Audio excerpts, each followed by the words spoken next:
would you most like to be remembered for? My art. What would it be about the art that would be remembered? Well, I don't know yet because I haven't done it. But most of this comes down to feelings and observation and clarity of creating a really sharp and powerful image from a very sharp and powerful mind.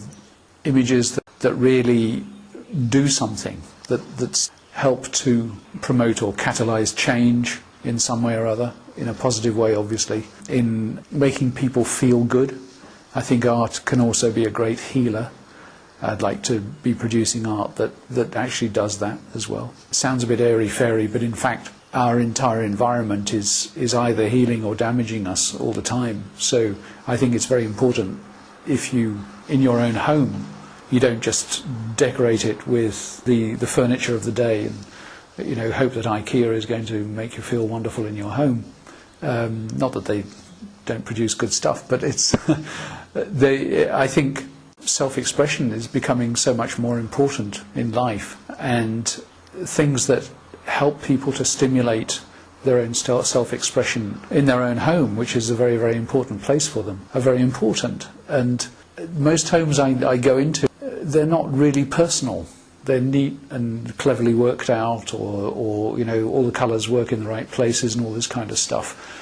But very often it gives me a very clouded picture of the people who are inside those homes. And I think if people were a lot more confident and powerful and dared to be themselves a lot more, they could use their home as a place to really express themselves and be much more exciting in their own lives and develop in maybe more unusual ways or in more individual ways. I think the home could be a great incubator of character and extremes. We need more extreme people rather than more grey people now. So if you were more confident and daring in your art, what would it look like? How would it be different? Well, if I was more powerful and daring in my art, the images would be quite singular and very strong, very graphic, very passionate. There are so many ways you can be passionate as well. It doesn't have to be sexual or to do with a passion. It can just be to do with life and nature and all sorts of things. Bright colours, I think, for me are important, and well-defined, clear ideas. And a home is obviously a place of many moods as well, so it'd be nice to see those reflected in exciting pieces that actually speak much more of the person in the home than which chair and table they happen to choose. What's the most rewarding kind of art for you to do? Would it be commissions, portraits, or just coming from inside and doing whatever you might be feeling in the moment? I think everything is important and the best thing to do. I've often struggled with commissions because I felt under pressure to produce something and meet somebody's expectations. But I don't think you need to, and if you have a good relationship with your client, you can have the freedom to do it my way. So I suppose generally I tend to prefer to produce the work, and then if somebody likes it, they buy it. But I'm very open to commissions, as long as the client doesn't have too much of a say in it.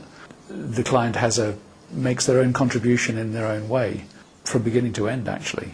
But there's no point in having a dog and barking yourself. If you were pitching yourself as an artist, how would you sell yourself? How would you describe yourself as an artist?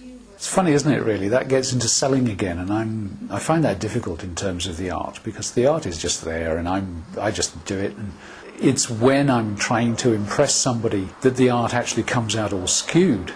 It's much better for me to just go away and do whatever I do and try to be really me and try to be really present and try to be really powerful and passionate in what I do, than for me to go out and tell someone why they should buy my art, which seems a bit of a strange kind of way to go about things. What's most conducive to that then, to you being really you and being authentic in your art? I'm beginning to think that anything is.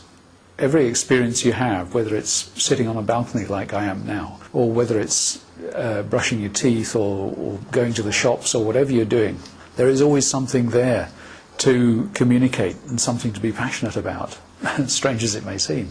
I mean, life is incredible when you think about it. Every single moment is an opportunity to express yourself, and sometimes it's not comfortable to. And so I'm beginning to learn that it's also those moments when I'm not feeling comfortable to express myself that are sometimes the most important times to actually express myself. It gives the work a kind of edge and a kind of depth, and sometimes it can get me out of my concepts about what I should be producing, which can be very debilitating, because there's a huge tendency when you're doing this kind of work to tidy things up, make things look like something that you think will be acceptable as a piece of art. You're sort of thinking, well, what kind of place would I like to sell this in? What kind of artist would I like to be seen as? And so you can actually sort of have all this stuff going on inside you while you're just trying to express something about something.